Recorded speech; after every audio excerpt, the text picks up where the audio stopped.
ইস বলছে নাকি কোন শয়তান।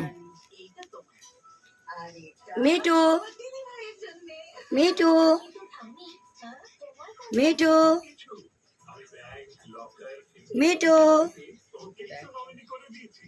মিঠু মিঠু